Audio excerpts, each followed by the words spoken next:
बुद्ध भगवान करुणा का उपदेश दे के बैठे नहीं, क्योंकि उनको आगे का सबक भी पढ़ाना था। और उन्होंने ये बात कही, करुणा माना मानव मात्र से प्रेम, सेवा की भावना। कहते हैं इससे भी आगे है मैत्री की भावना। मैत्री माना प्राणी मात्र से प्रेम हो जाए हमारा। वहाँ मानव मात्र हुआ, यहाँ प्राणी मात्र। सर्व से मैत्री की भावना हो जाए। करुणा करके संतोष ना करें, पर मैत्री की भावना रखें। जहाँ भी हम करुणा करते हैं, उसके बाद अक्सर करके हम बेवास्ते भी हो जाते हैं। दुनिया में तो जो दया करते हैं फिर कोई वास्ता थोड़ी रखता है, पर ज्ञानी के जीवन में देखोगे करुणा के बाद मैत्री है।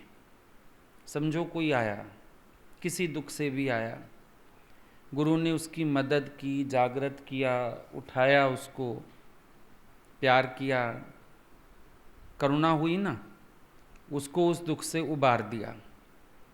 पर उसके बाद देखो उसको छोड़ता नहीं है, उससे मैत्री रखता है और उसकी पूरी जीवन बनाता है, मंजिल तक खड़ा करता है। आजीवन उसका हितैषी बन के साथ रहता है, प्रेमी बन के साथ रहता है और उसका कल्याण करता है। कई बार हम ज्ञान को भी करुणा तक सीमित करते हैं, लेकिन अभी करुणा में भी थोड़ा द्वैत रहेगा। लेकिन मैत्री की भावना, प्रेम की भावना, सर्वमम रूप की भावना, तो करुणा से आगे का स्टेप है मैत्री का। हर एक के लिए दिल में तुम्हारे मैत्री होनी चाहिए। वैसे भी भजन सुनते हो, मैत्री करुणा मुदिता संग करना विहार रे। यहाँ तो बुद्ध भगवान ने करुणा के बाद मैत्री बताई, हम लोगों को तो मैत्री पहले कही जा रही है कि मित्रता के भाव से ही करुणा करो। मैत्री हो सबसे, जिससे मैत्री होगी उसके लिए करुणा का भाव अपने आप आएगा। मतलब ये है कि केवल एक गुण करुणा का नहीं, मैत्री का भाव भी होना चाहिए। मैत्री सुख देती है। कृष्ण अर्जुन के साथ मित्रवत रहे। हम लोग गाते हैं मेरा सतगुरु प्यारा मीत है। मीत क्या होता है? जिससे दिल मिलता है। मीत क्या होता है? जो हमारे दुख सुख का साथी होता है। मीत क्या होता है? जो सही मार्ग पर ले जाने वाला होता है। मीत क्या होता है? जिससे हम अपने मन की कोई बात छिपाते नहीं हैं। मीत क्या होता है? जिसका और हमारा दिल साझा होता है, हमारी सोच एक होती है।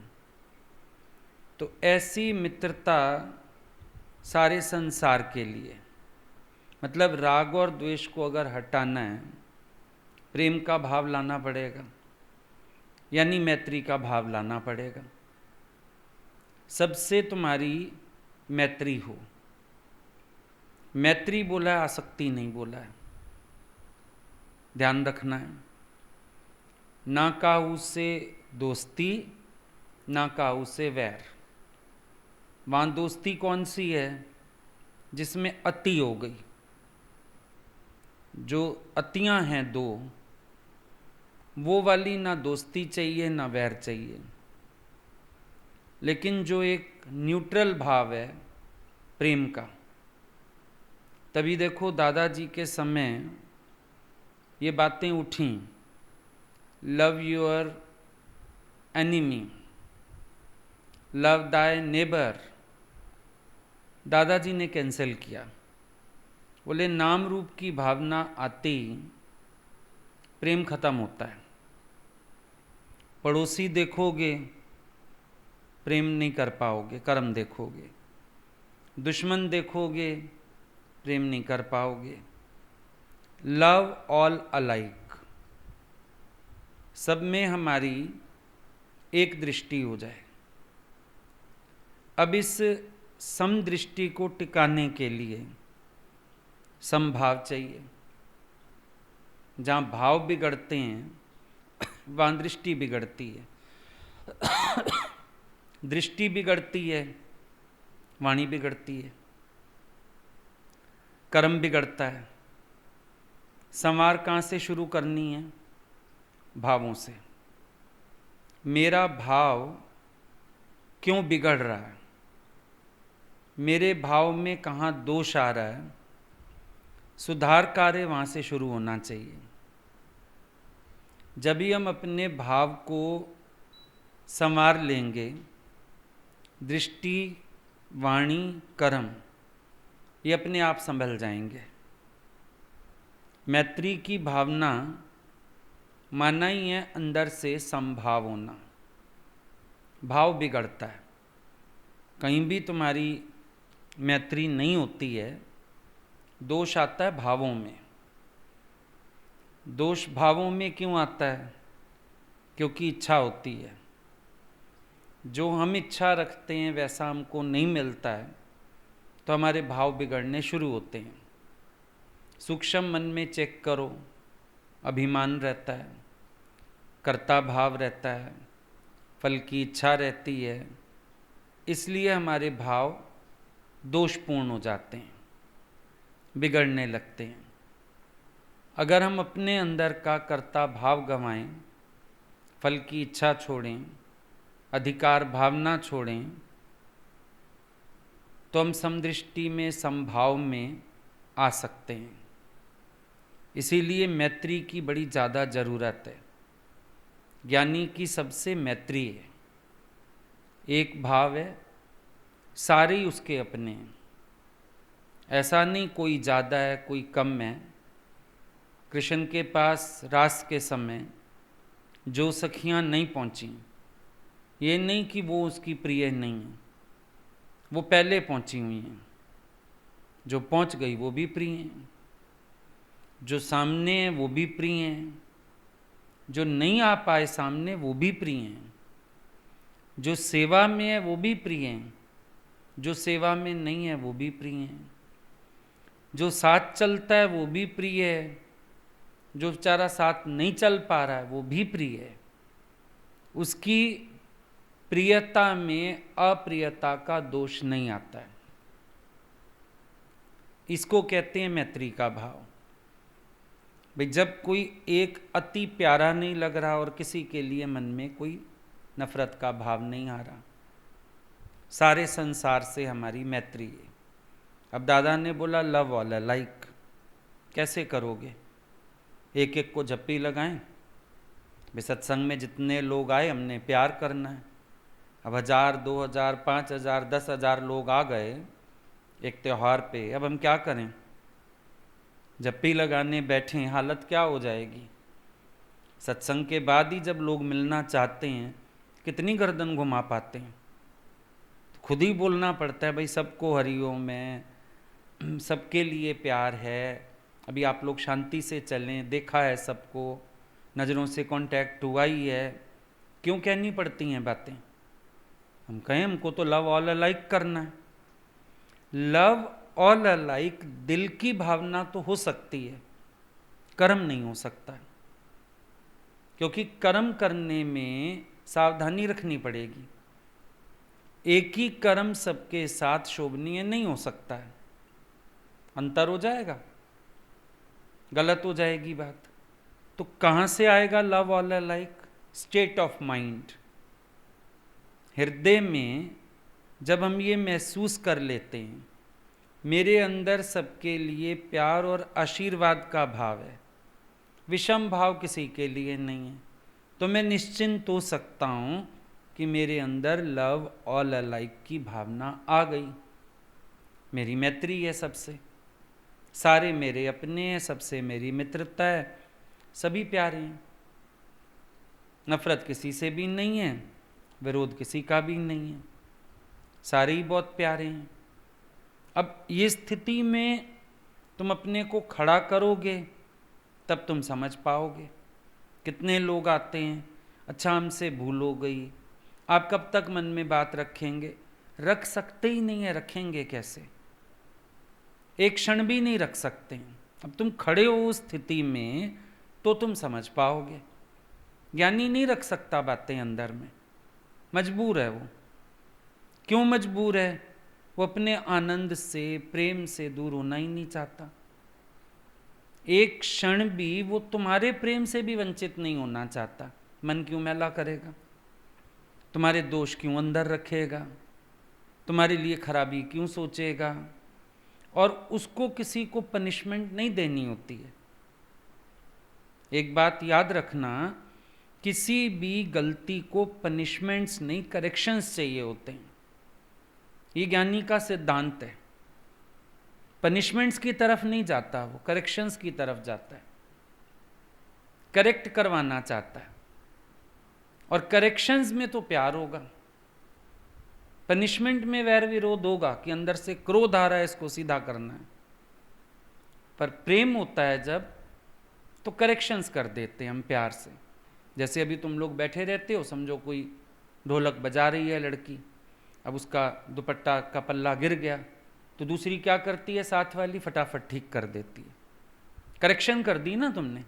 ये नहीं कि अभी तो बजाने दे, इसको ऊपर जाके बताती हूँ, मर्यादा नहीं, फलाना नहीं, कुछ भी नहीं। प्यार से तुमने करेक्शन कर दी, बस ठीक कर दी चीज़। कोई चिट्ठी लिखता है किसी शहर में, ले आता है, हम देखते हैं कोई एक आधी मात्रा गलत है, अच्छा जरा सी ठीक कर दी, करेक्शन हो गई।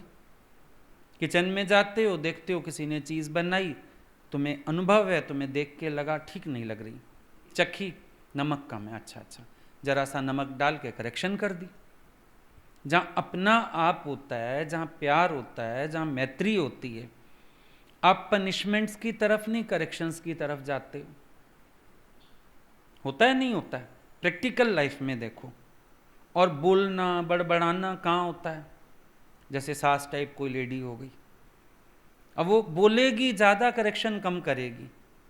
बोलेगी खाली, ये सब्जी बनाई ठीक नहीं बनी, नमक तो इसमें कम है, जरा सा डाल के ठीक कर देती। प्यार था, घर में किसी को पता ना चलता।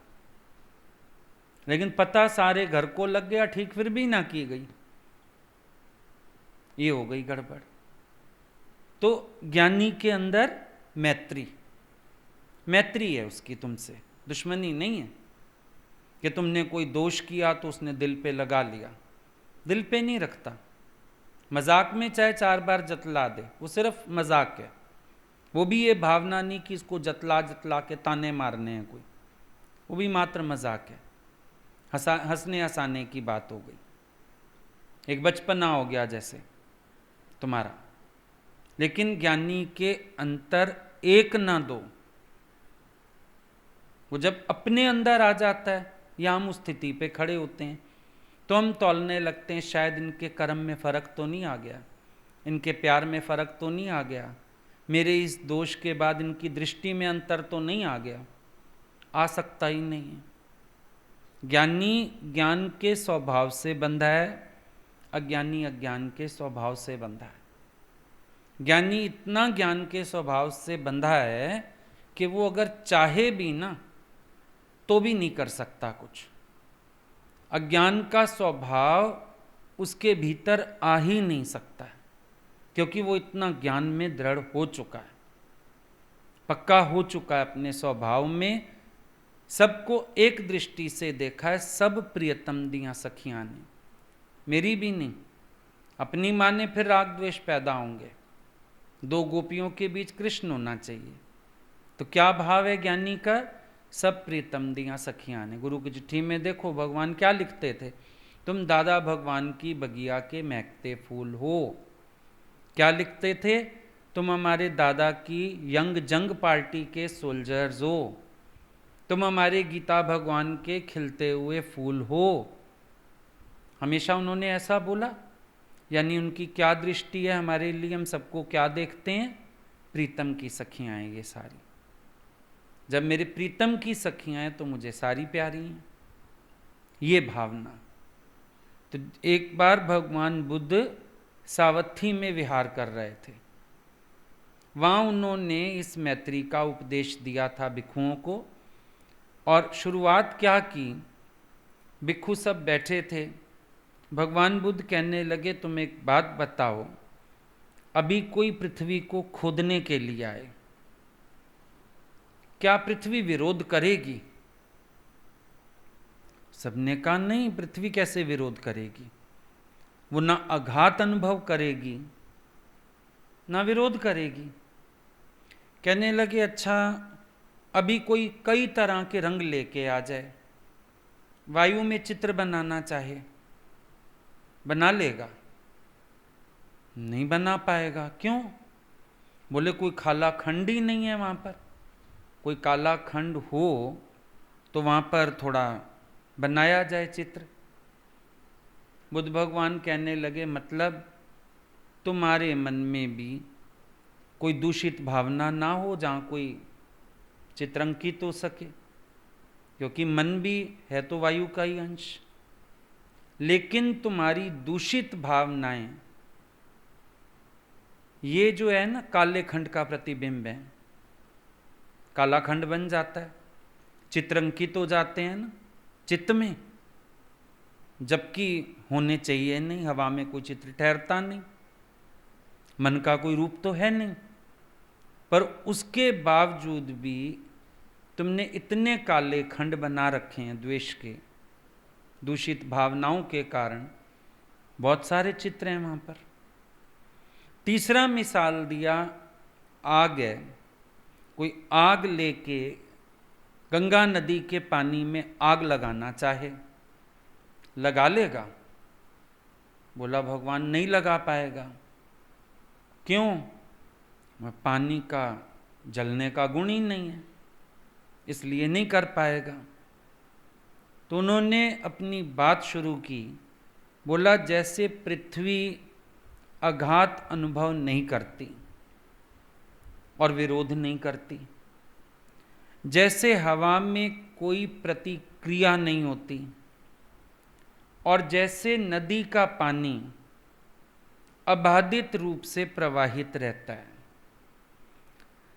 तुम्हारे सामने भी अपमान, अन्याय कुछ भी आए, तुम्हारे चित्त में किसी के प्रति विषम भाव नहीं आना चाहिए, मैत्री का भाव रहना चाहिए।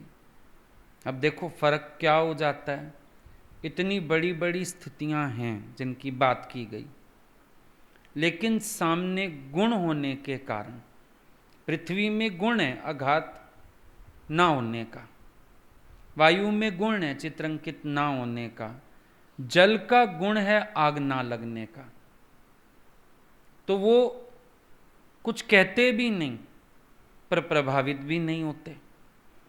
जब हमारे सामने कोई स्थिति आती है, हम ऐसे क्यों नहीं रह पाते?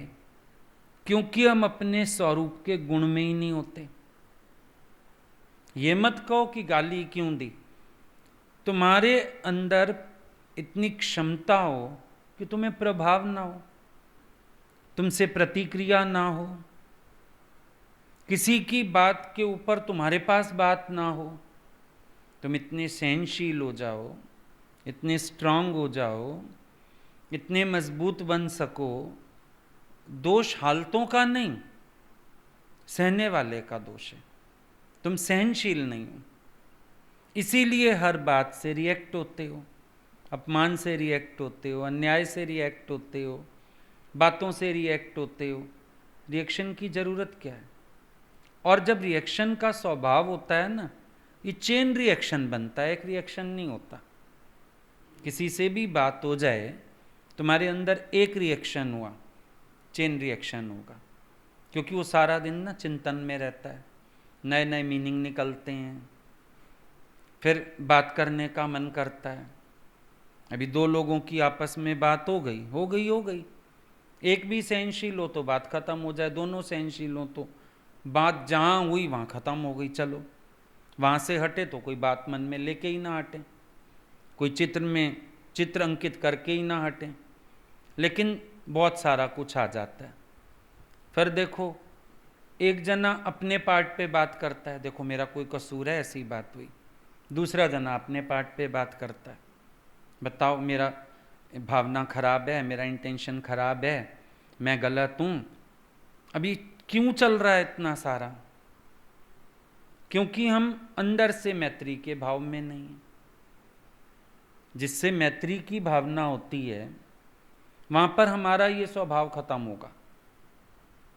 ये भी तो एक स्वभाव है, बात को कंधे पे लेके घूमना।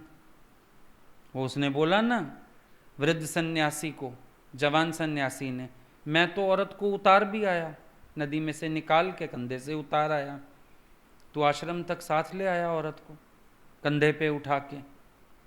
अब देखो स्वभाव क्या है, कंधे पे उठा के चलने का। हर बात को हम लेके चलते ही रहते हैं। क्यों लेके चलते हैं? मैं सही हूँ, सामने वाला गलत है। हमको प्रूव करना है, अपनी इनोसेंसी प्रूव करनी है, अपने आप को राइट प्रूव करना है। मन में फिर राग द्वेष के भाव हैं, बड़ा कुछ है। लेकिन बुद्ध कह रहे हैं जैसे पृथ्वी प्रभाव रहता है, जैसे वायु प्रतिक्रिया नहीं कर रही है, जैसे जल अबाध रूप से बह रहा है, हमारे अंदर ऐसी चैतन्यता होनी चाहिए। मजा तब है, ज्ञान प्रैक्टिकल तब है। जब हम अड़ते ही जा रहे हैं तो हम प्रैक्टिकल कहाँ हुए? जब हम उलझते ही जा रहे हैं हम प्रैक्टिकल कहाँ हुए? क्योंकि एक्सपेक्टेंस है। एक तो बड़ी बीमारी पता है क्या है? मैं ठीक हूं, ये प्रूव करना है मुझे। ये एक बहुत बड़ा रोग है। हर एक अपने को सही प्रूव करने के चक्कर में हजार गलतियां और कर लेता है। अब बात तुम्हारी कहीं हुई, हो गई, लेकिन अब जिसको नहीं भी कहानी पता, हम उसको भी सारी स्टोरी सुना के क्या कहना चाहते हैं। अब हम इतने वो नहीं है कि हम गलती पूछना चाहते हैं किसी से, और कोई गलती बता दे सुन भी नहीं पाओगे। गलती पूछनी है गुरु के पास आओ, अभी बताता है गलती। द्वैती गलती है, अहंकारी गलती है। गुरु तो एक डंडा मारेगा सिर में, है ना। पर हम दूसरे से पूछते हैं, तू बता, अच्छा मैं कहीं गलत हूं?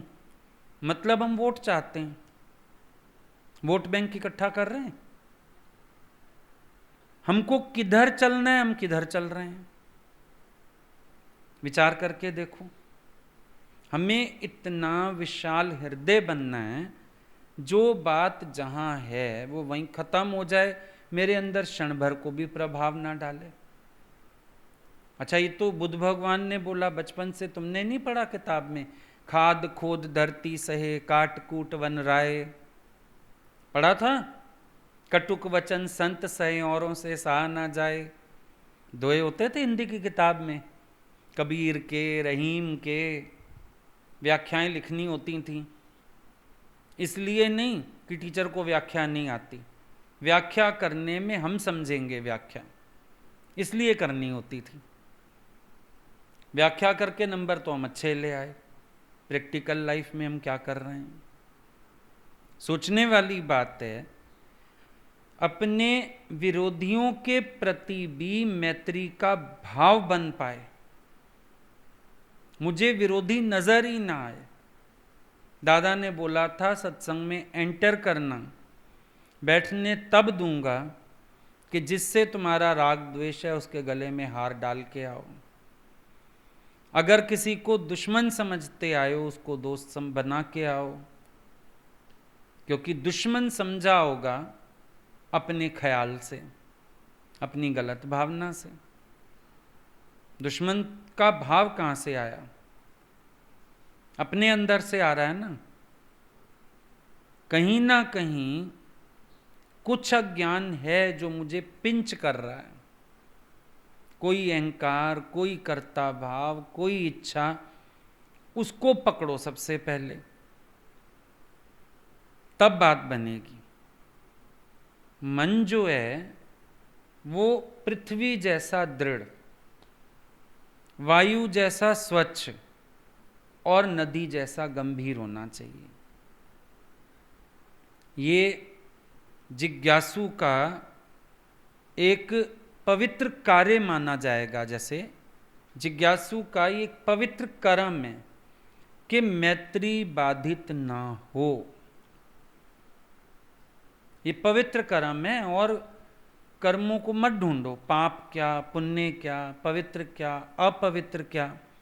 मेरे मन में मैत्री का भाव बाधित ना हो, क्या ये सबसे पवित्र कर्म नहीं है ज्ञान के हिसाब से?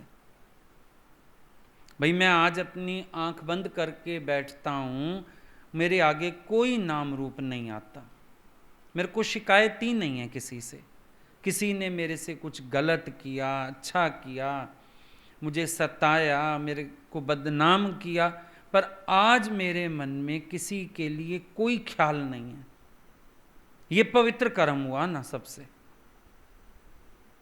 ये पवित्र दान हुआ कि मैंने अंदर से राग द्वेष के भाव ही बहा दिए, तर्पण कर दिया सबका। तो क्या मतलब निकलेगा कि सबसे पवित्र कर्म कौन सा? मैत्री बाधित ना हो। इतना तो दम अंदर आ जाए कि कल तक कोई मेरे से गलत करके गया, आज सामने आ जाए तो मैं प्यार से गले लगा सकूं, नफरत ना हो मेरे अंदर। वो एक अलग बात है, सावधानी तो रखनी पड़ेगी, पर एक अंदर हृदय की स्थिति वो तो एकदम पवित्र होनी चाहिए, सम होनी चाहिए। ये सबसे पवित्र कर्म है। अब भले कोई अप्रिय व्यवहार भी करे, तुम नहीं थकोगे तो एक दिन अगला अपने आप थक जाएगा, क्योंकि अप्रिय व्यवहार की परिभाषा भी हमारी अपनी है। एक बात है अप्रिय व्यवहार, ये भी तो परिभाषा हमने बनाई है ना कि ये व्यवहार इसका अप्रिय है। पर मान लो कोई सचमुच अप्रिय व्यवहार वाला भी है, तुम अपना भाव अच्छा रखो, एक दिन विरोधी अपने आप थकेगा। हमने क्या करना? हम क्यों उसके लिए गलत गलत भावनाएं रखें? हम क्यों गलत सोचें? और अनुभव तो दे ही गया ना। समझो हम इस मार्ग पर चल रहे हैं, बीच में हमारे साथ अप डाउन आते हैं, बातें आती हैं। हर एक व्यक्ति मुझे अंतर्मुख तो कर गया, अनुभव तो दे गया, अपने को टिकाए रखने के लिए निश्चय तो किया होगा, अपने को टिकाए रखने के लिए ज्ञान का विचार तो दिया होगा, फिर कहीं ना कहीं अपने को बनाया होगा। तो अगला मेरे को दृढ़ तो करके गया, चलो मैं यहीं से भगवान देख सकता हूं कि इस रूप में आके भगवान ने ऐसी लीला करके मुझे और दृढ़ता दी, ऐसी लीला करके मुझे अनुभवी बनाया, ऐसी लीला करके मेरे को ज्ञान में और जागृत बनाया। तो जब हमारे भाव शुद्ध रहेंगे तो भले विरोध करने वाला थक जाए, हम कभी प्रेम करने से नहीं थकेंगे। इंसान की अजीब आदत देखो, द्वेष करने से नहीं थकता, प्यार करने से थकता। इतने साल हो गए हमें भी इस राह पर, है ना, एक नहीं आया जिसने कहा मैं अपने मन के द्वेष से थक गया हूं। लोग सवाल क्या करते हैं? हम प्यार कर करके थक गए हैं, हमने बहुत बार प्यार किया है, बस अब मेरी तौबा, हम थक गए। अब प्यार करने से थक गए, द्वेष करने से कभी ना थके, अपने स्वभावों से नहीं थके, वैर विरोध से नहीं थके, अपने मन के गलत विचारों से नहीं थके, अपनी गलत इच्छाओं से नहीं थके, और प्यार से थक गए हम, मैत्री से थक गए हम, भागना चाहते हैं। अजीब बात नहीं है? ज्ञान की दृष्टि से विचार करो, तुम्हें अपने अंदर स्ट्रेंथ फील होगी अपने आप को बनाने की। पर जब ज्ञान की दृष्टि से विचार नहीं करोगे ना, अपने को बनाने की स्ट्रेंथ भी फील नहीं होगी। अप्रोच इंपॉर्टेंट होती है। मेरी अप्रोच क्या है, इंपॉर्टेंट चीज़ है। एक बच्चे की अप्रोच है, मुझे कुछ बनना है। हमारे घर में आज तक कोई ऊंचे पद पे नहीं गया, मेरे माँ बाप ने छोटे काम करके मुझे चढ़ाया। जिसकी अप्रोच है इब्राहिम लिंकन जैसा प्रेसिडेंट बन सकता है, देश का अप्रोच है। और एक बच्चे की अप्रोच है, ले बिजनेस चल रहा है, पासिंग मार्क्स ही तो चाहिए, ना भी हुआ किसने पूछना। हमारी तो शादी के टाइम भी किसी ने नहीं पूछना, बिजनेस है इतना, पापा का नाम है इतना। अप्रोच ऐसी है तो स्ट्रेंथ भी नहीं है उसके पास। सारी फैसिलिटीज होते हुए भी अंदर से स्ट्रेंथ नहीं है। पर जिसके पास अप्रोच पॉजिटिव है, स्ट्रेंथ उसको अंदर से आता है। हमारी अप्रोच किस तरह की है? हमारी अप्रोच होती है, हमारे सामने कुछ नेगेटिव नहीं आना चाहिए। अप्रोच ये होनी चाहिए कि मुझे नेगेटिव दिखना नहीं चाहिए। इट शुड बी पॉजिटिव, कोई बड़ी बात नहीं। कभी मेरी बात कोई नेगेटिव कर दे, बहस की जगह बोलो इंटेंशन तो नहीं था भाई, सॉरी। लेकिन हम पूरी कथा करते हैं, पूरी क्यों करते हैं? अप्रोच नेगेटिव है। मुझे गलत समझा ना जाए, मेरे लिए ऐसे कैसे सोच लिया, मैं तो ऐसा हूं भी नहीं। फिर औदा बन गया, बड़प्पन आ गया, ऊंचा नीचा शुरू हो गया मन में, मान अपमान शुरू हो गया मन में, शब्दों का प्रभाव हो गया मन में। अप्रोच गलत हो गई। बड़ी सीधी सीधी बात है, सीधे सीधे चलो, सीधी सीधी बात है। वे सीढ़ी चढ़ रहे हैं, समझो कोई अचानक बहुत पीछे साथ साथ चलता है, हाथ लग गया। हम ये इंतजार क्यों करें अगला सॉरी बोले या पीछे घूर के बोले? देख के नहीं चलते हो, एक सीढ़ी पीछे होके चल। हाथ हमारा लगा, हम सॉरी भी तो बोल सकते हैं, सॉरी। अगला अपने आप सॉरी बोलेगा कि मेरी भी गलती है, मैं ज़्यादा ही चिपक के चल रहा था, है नहीं? और अगर हम बोलें देख के नहीं चलता, ऐसा नहीं चलता, तो अगला क्या बोलेगा? तुम भी तो हाथ कंट्रोल करके रखो ना, तुम चल रहे हो, हाथ इतना लहरा क्यों रहे हो? ना बोलेगा मुंह से तो मन में आ जाएगा।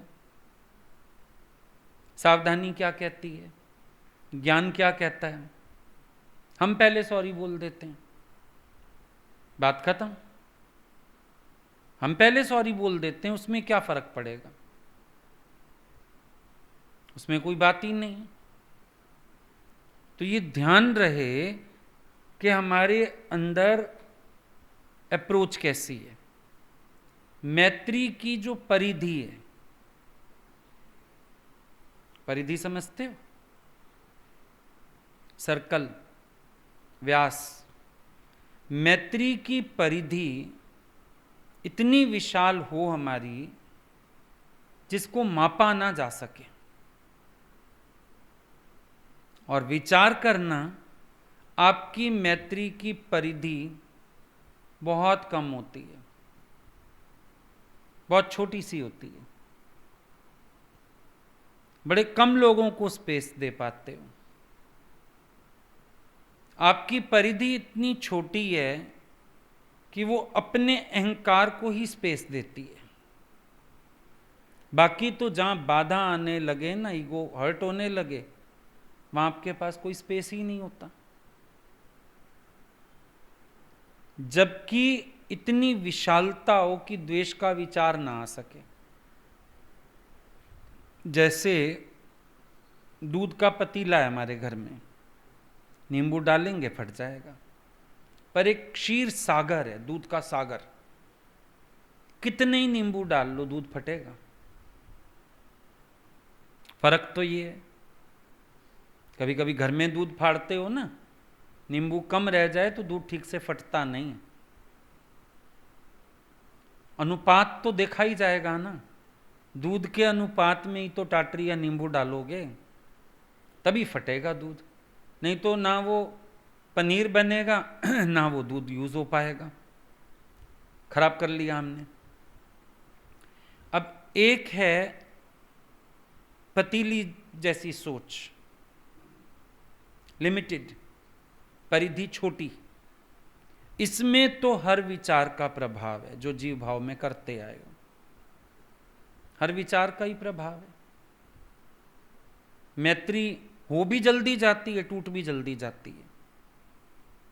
स्वार्थ पूरे होने लगे, मैत्री हो गई, ना हुए पूरे, टूट भी गई। देरी नहीं लगती, बड़ी जल्दी जल्दी मन के स्वभाव बदलते हैं, विचार बदलते हैं। थोड़ी देर पहले किसी से मैत्री है, थोड़ी देर बाद दुश्मनी होगी। कुछ दिन पहले मित्रता थी, थोड़े दिन बाद शत्रुता होगी। थोड़े दिन पहले मैं देखे बिना नहीं रह सकता था, अब मैं देख के नहीं जी सकता। परिधि छोटी है, बहुत छोटी है। एक नींबू की बूंद भी असर कर जाती है। ज्ञानी की मैत्री की परिधि इतनी विशाल है कि कोई बात टिकती नहीं है, द्वेष का विचार तक नहीं आता। समुद्र में तुम मुर्दा भी फेंक दो, उसकी लहरें किनारा छोड़ जाएंगी, आके शव तुम्हारा किनारे पे छोड़ जाएंगी, अपना सागर फिर स्वच्छ होके खुश रहेगा। ज्ञानी की मैत्री की परिधि इतनी विशाल है, हर बात को किनारे लगा देता है।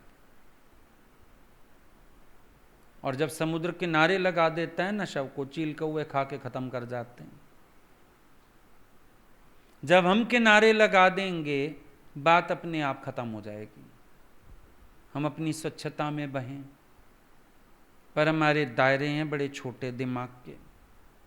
बड़ी जल्दी जल्दी रिएक्शन, बड़ी जल्दी जल्दी राग, बड़ी जल्दी जल्दी द्वेष। मिनट नहीं लगता द्वेष आ जाता है, मिनट नहीं लगता क्रोध आ जाता है, मिनट नहीं लगता हमें कुछ बुरा लग जाता है। पूरा टाइम हम यही करते रहते हैं। क्यों? अंदर कुछ पड़ा हुआ है। प्रॉब्लम कहाँ है? अंदर कुछ पड़ा है, जिसको हम प्रकट नहीं करते, पर दुख का कारण वही है। विचार करके देख लो। आज किसी के साथ आपने परोपकार किया, आप सोचते हो वो जिंदगी भर मेरा एहसान माने, और उसने एहसान नहीं माना। आपके अंदर जो ये फीलिंग आ रही है ना कि कृतघ्न, आपके अंदर जो ये फीलिंग आ रही है, ये वैसा नहीं रहा, मेरे को ऐसा प्यार नहीं करता, तंग ये चीजें करती हैं। हमने सोचा हमारा होके रहे, नहीं होके रह रहा, हम परेशान हो गए।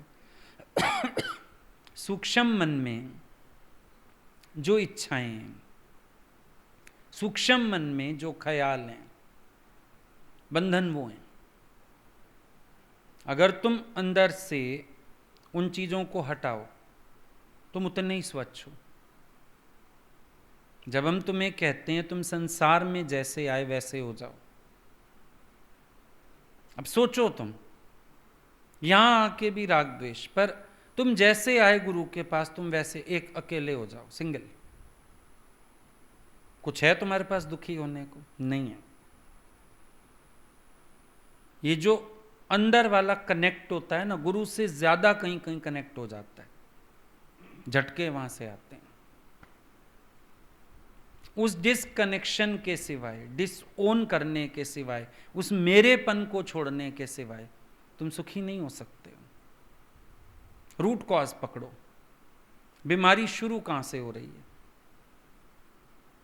बस make I Dai single refuse, अकेले होके अपना उद्धार करो।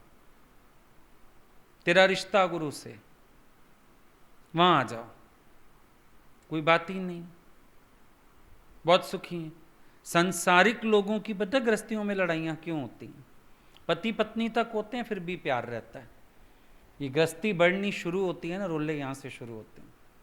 एक बच्चा आ गया बीच में, नींद नहीं पूरी हो रही, काम नहीं पूरे हो रहे, ठीक से काम हो नहीं पा रहा, कभी खाना बना कभी ना बना, कभी बच्चा बीमार है, कभी उसकी नीड्स हैं।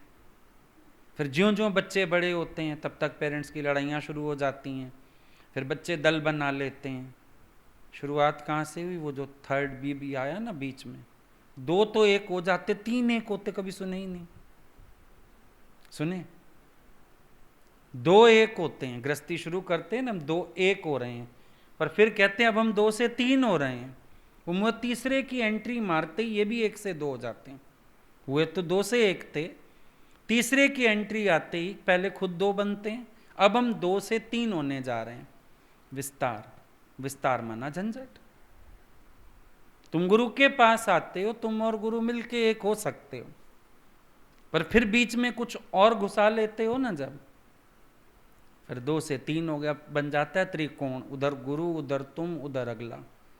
अब ये त्रिकोण, त्रिपुटी तो सारा संसार है, रोज सुनते, त्रिपुटी तो संसार है, तीन हो गए। क्योंकि अगले के चक्कर में तुम गुरु से भी अलग आइडेंटिटी करोगे अपनी। यही सावधानी है निष्काम में बस, वरना फिर मैत्रियां सबसे टूटती रहती हैं। ये चक्कर है। एनालिसिस करो बैठ के, तुम्हें समझ आएगा। तुम्हें रीबैक होना है बस, तुम्हारा मन शुद्ध है, रीबैक होते ही शुद्ध हो, रीबैक होते ही हर ख्याल से खाली हो, रीबैक होते ही हर शोर से बचे हुए, जैसे एक सपना था, सपने से जाग खड़े हुए, बस इतना सा पुरुषार्थ है। लंबे चौड़े अभ्यास मत करो, वापस याद करो सन ऑफ गॉड बस। शादी के बाद भी लड़कियां औखी होती हैं ना, माँ की गोदी में आके सोती हैं, मम्मी आप तेल लगा दो, मम्मी मैं आपके पास सोऊंगी, मम्मी आपकी गोदी में सिर रख के सो जाऊं। वो सुकून ममता वाला माँ के पास ही है, वो सुकून गुरु के पास ही है, बाकी तो शोर है। ये सुकून नहीं दे सकता कोई, अपनी औलाद कभी सुकून दे सकती है, माँ सुकून देती है, वो गुरु है सुकून देने वाला। बस वो उसकी छाया में बैठ जाओ, इतना ही। गलती क्या हुई, बाहर निकले उस छाया से। गलती क्या हुई, छायादार वृक्ष बनाने की कोशिश की, वापिस आओ। तुम्हें खुद वृक्ष में बैठने की जरूरत है, वृक्ष नहीं बनाने। वो सहज होता रहेगा, कार्य भगवान का भगवान करेगा। यू री बैक, बहुत बड़ा कोई पुरुषार्थ नहीं है, री बैक बस। उसके बाद तुम्हारे मन में मैल आ ही नहीं सकती। तो ध्यान रखना, जो परिधि है वो बहुत बड़ी होनी चाहिए। और वो कैसे होती है, गुरु के संग रह के, विशाल परिवार में जुड़ के, विशाल हृदय के साथ रह के, विशालता को अपना के हम विशाल हो जाते हैं।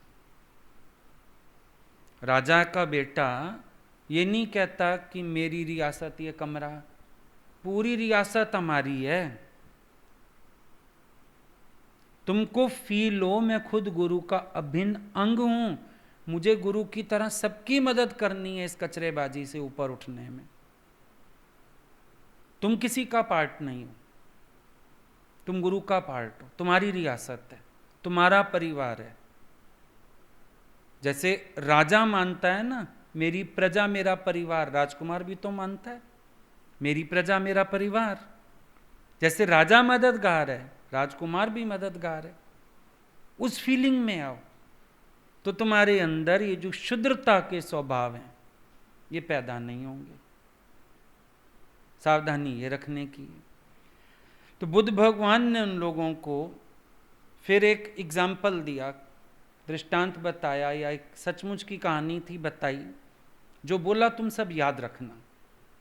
सावत्थी में ही रह रहे थे, बताया कि इस सावत्थी में एक समय एक विदेशिका नाम की स्त्री थी, बड़ी सम्मानित औरत थी, संपन्न परिवार की थी। उसकी ख्याति ये थी कि सब कहते थे ये बड़ी सुशील, विनम्र, मृदु औरत है, समझदार भी है, ज्ञानवान भी है, धैर्यवान भी है, नम्रता वाली भी है, क्रोध में भी नहीं आती है। बहुत उसकी चारों तरफ ख्याति थी इस बात को लेके।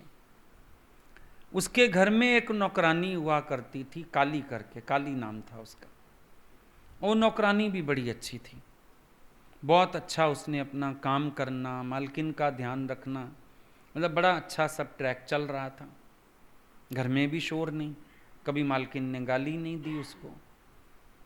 एक दिन उसके काली के मन में विचार चला ये मालकिन सचमुच इतनी अच्छी है या मैं अपना काम इतना अच्छा रखती हूं तो इसको कभी गुस्सा नहीं आता है? मेरे को परीक्षा लेनी चाहिए, पता तो लगे कि मैंने कभी मौका ही नहीं बनने दिया इसलिए इसका स्वभाव कभी आउट नहीं हुआ, या सचमुच इसका स्वभाव ही इतना अच्छा है। और देखो, प्रकृति में परीक्षक कहीं भी खड़ा हो सकता है। ये मत सोचना कि कोई परखेगा नहीं, कोई बात नहीं होगी। एनीथिंग कैन हैपन, याद रखना, कुछ भी, कैसा भी, कहीं भी हो सकता है। अब इसके काली के मन में विचार आ गया, मैं जरा मालकिन को परखती हूं। कुछ नहीं किया, अगले दिन देर तक सोई रही। मालकिन आई, उसने आवाज लगाई, काली काली आज इतनी देर तक क्यों सो रही हो? कहती कुछ नहीं मालकिन, ऐसे ही। अब ये जवाब तो वैसे ही बड़ा इरिटेटिंग होता है किसी का, है ना।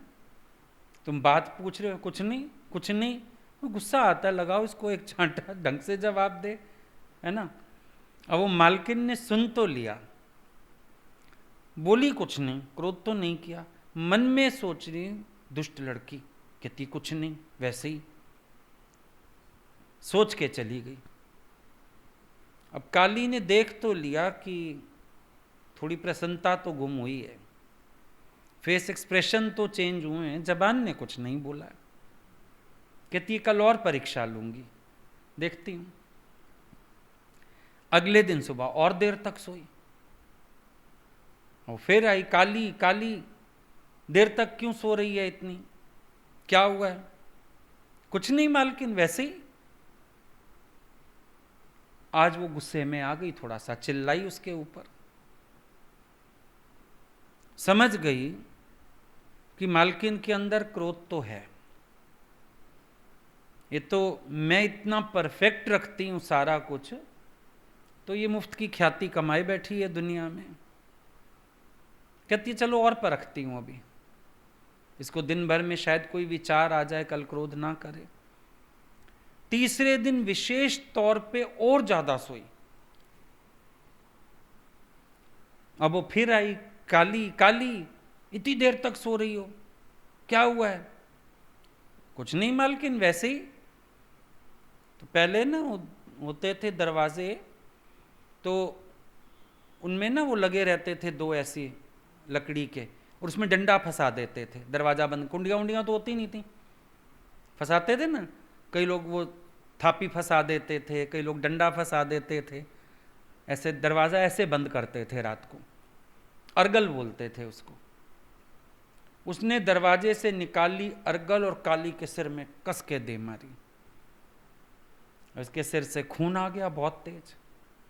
उसने हल्ला मचा के पड़ोस इकट्ठा कर लिया कि देखो, ये जिसको तुम लोग कहते हो बड़ी ज्ञानी, बड़ी विनम्र, बड़ी शांत, बस इसको गुस्सा किस बात पे आया है कि इसकी नौकरानी देर तक सो रही थी और इसने उसके सिर में डंडा मार के, और देखो खून की धार बहा दी वहां से। अब परिणाम क्या हुआ? विदेशिका मशहूर हो गई कि ये हिंसक है, शांत और नम्र बिल्कुल नहीं है, ये तो हिंसक प्रकृति की औरत है, एक नंबर की अज्ञानी है। जितनी ख्याति थी उतना कुख्यात हो गई, जितनी विख्यात थी कुख्यात हो गई। तो बुद्ध भगवान कहने लगे देखो, भिक्षु सुशील, शांत, विनम्र तब तक ही दिखते हैं जब तक उनके विरुद्ध कोई अप्रिय बात ना की जाए। बोला ये भिक्षुओं की भी प्रकृति है, ये दिखते हैं बड़े शांत, नम्र, विनम्र, क्योंकि ये चोला पहन लेते हैं तो पोजिंग स्टार्ट कर देते हैं। सत्संग में आ गए, सत्संग करना शुरू कर दिया, नाटक शुरू हो जाता है। दिखाना है हमने पब्लिक को, हम ज्ञानी हैं, हम नम्रता वाले हैं, हम तो बड़े प्यार वाले हैं, हम तो बड़े धैर्य वाले हैं। पर दादाजी बोलते थे घर से चिट्ठी लिखवा के ले आओ एक बार। गुरु कहता है एक बार मेरे साथ रहो कुछ महीने लगातार, सारे स्वभाव तो यहाँ पता लग जाएंगे। आए और चले गए, कोई बड़ी बात नहीं।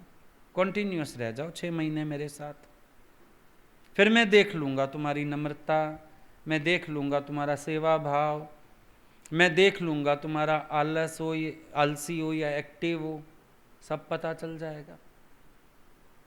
अब उसके सामने कारण नहीं आया था तो वो दुनिया में मशहूर थी, ये तो बड़ी नम्र औरत है, बड़ी प्यार वाली है, गुस्सा तो इसको आता ही नहीं है। एक दिन उसके मन के विपरीत हुआ, स्वभाव बाहर आ गया। अब ये स्थिति होती है कि जब तक हमारे अकॉर्डिंग सब ठीक चलता रहता है, हम कहते हैं हम आनंद में, हम कहते हैं हमने ज्ञान का निश्चय किया, हम कहते हैं हमारी ज्ञान में स्थिति पक्की, जब जरा सा कुछ मन के विरुद्ध अप्रिय आ जाए, अब हमारा ज्ञान कहाँ है, आनंद कहाँ है, शांति कहाँ है? क्या अभ्यास था तुम्हारा? ये सब फिट कैसे गया? इसका मतलब तुम ज्ञान में पक्के नहीं थे, तुम्हारे चारों तरफ परिस्थितियां ठीक थीं और तुम सोच रहे थे कि मुझे आनंद हो गया। कोई तुम्हारे विपरीत नहीं था, तुम्हें लगा मैं आनंद में हूं। सब तुम्हारे अकॉर्डिंग चल रहा था, तुम्हें लगा मेरे को ज्ञान पक्का हो गया। जरा सा विपरीत हुआ, अप्रिय हुआ, मन के विरुद्ध हो गया, स्वभाव निकल के बाहर आ गया। क्यों आया? इसका मतलब ज्ञान में निश्चय नहीं किया, ज्ञान पक्का नहीं किया, ज्ञान के अभ्यास में नहीं लगे। अब तुम्हारी मैत्री की परीक्षा होती है। कैसे? जब निंदाजनक बातें की जाएं, तुम्हारे मन के विपरीत बातें की जाएं। भगवान बुद्ध ने कहा भिक्षुओं को, तुम जो कहते हो हमारी सारे विश्व से मित्रता है, भगवान तुम्हारी मित्रता को मैं परखूंगा जब निंदाजनक बातें होंगी, क्योंकि जहां तुम जाओ वहां तुम्हारे लिए कोई निंदा होगी, तुम्हारी उसके प्रति मैत्री टूट जाएगी। कह दिया मित्र निंदा हमारी जो करे, मित्र हमारा सोए, कबीर कह सकता है, कह सकते हो। निंदा हमारी जो करे, मित्र हमारा सोए, निंदक नेड़े राखिए, आंगन खुटी छवाए। सह पाओगे निंदा, चोट सहारे शब्द की तास, गुरु में दास। सहनशीलता होएगी तो निंदक गले लगाया जाएगा, सहनशीलता होएगी तो निंदक को प्यार कर पाओगे, सहनशीलता होएगी तो निंदक से मित्रता कर पाओगे, सहनशीलता होएगी तो कह पाओगे निंदक जीवै आज जुगाद, कबीरा सतगुरु पाई निंदक के प्रसाद। सहनशीलता होएगी, अपने को बनाने का दम होएगा तो कह सकोगे बिन पानी साबुन बिना निर्मल करे स्वभाव, उसकी बात से कुछ अच्छाई भी तो ले पाओ, इतना धैर्य भी तो हो। निंदाजनक बातें होने पर तुम्हारी मैत्री की परीक्षा होगी, तब पता चलेगा तुम कितना मैत्री का भाव रख सकते हो और कितना नहीं रख सकते हो। ऐसे तो मैत्री सबसे ही है, लेकिन विपरीत चलने वाले से मैत्री, निंदा करने वाले से मैत्री, अपमान करने वाले से मैत्री। देखो बहुत विचार कर लोगे, बना लोगे ना, शत्रुता का भाव शायद गिरा लो, लेकिन मित्रता की तो कई बार कल्पना भी नहीं की जाती। विचार करना, ज्यादा में ज्यादा शत्रुता का भाव गिराने की सोच लोगे, चलो अवैर में आ जाओगे, लेकिन बढ़ के प्रेम, ये तो अंदर वाला कहेगा हो ही नहीं सकता, है नहीं। ज्यादा में ज्यादा कहोगे ठीक है मैं शत्रु नहीं मानूंगा, मित्र भी नहीं मानूंगा, हो गया पंगा। क्यों? आधार ज्ञान नहीं है। आप परिस्थिति जनित सुख को आनंद बनाए बैठे हो। जब हालत नहीं है, अज्ञानी भी ज्ञानी है, वही स्थिति है। हालत जब तक नहीं आई तुम ज्ञानी बने बैठे हो। हालत आते ही सारा ज्ञान जड़जड़ा के साइड हो गया, अब शोर हो गया, अब उलझन हो गई। दूसरा बोला बुद्ध भगवान ने कि अगर भिक्षु केवल भोजन के लिए मैत्री रखता है, मैं उसको भी ठीक भिक्षु नहीं मानता। मैत्री का मूल स्त्रोत्र धम्म सिद्धांत होना चाहिए। मतलब भिक्षु को भोजन की तो आवश्यकता है ना, या सीधा सीधा लगा लो, किसी भी स्वार्थ के कारण अगर भिक्षु मैत्री रखता है किसी से, वो भिक्षु नहीं है। भिक्षु की मैत्री का स्त्रोत्र क्या हो? धम्म सिद्धांत, यानी तत्व दृष्टि से, ज्ञान की दृष्टि से, सम्यक भाव से उसकी मैत्री होनी चाहिए। ये नहीं कि उसकी मैत्री किसी स्वार्थ पे टिकी है, क्योंकि ये मेरा स्वार्थ पूरा कर रहा है, अब इससे मित्रता तो रखनी पड़ेगी। जैसे लोग अक्सर कहते हैं संसार में दूध देने वाली गाय की लात खानी पड़ती है। ये स्तोत्र ना हो मैत्री का, क्योंकि क्या करो भाई, मजबूरी है इसके साथ रहना है, मजबूरी है ये हमको रोटी दे रहा है, मजबूरी है इससे मेरा ये स्वार्थ पूरा हो रहा है। अगर आपका स्वार्थ आपकी मैत्री का स्त्रोत्र है, आप जिज्ञासु सही नहीं हो, आपकी पढ़ाई गलत चल रही है। आपकी मैत्री का स्त्रोत्र ज्ञान का सिद्धांत हो। आप प्यार के खातिर प्यार करते हो, जैसे दादाजी ने बोला कि मैं प्रेम के खातिर प्रेम करता हूं, और जब मैं प्रेम करने के सिवाय रह नहीं सकता हूं, मैं तब प्रेम करता हूं। इन चीजों का ध्यान रखना।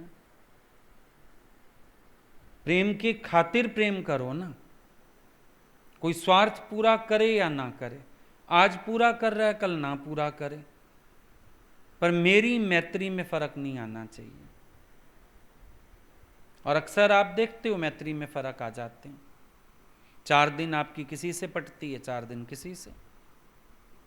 जो आगे पीछे घूमने लगा, जो चापलूसी करने लगा, जो सेवा करने लगा, जो स्वार्थ पूरे करने लगा, अचानक वो मित्र बन जाता है। उसकी तारीफ भी करोगे, उसके साथ उठोगे, बैठोगे, सोओगे, खाओगे, उसको चिपके रहोगे, दूसरा इग्नोर हो गया।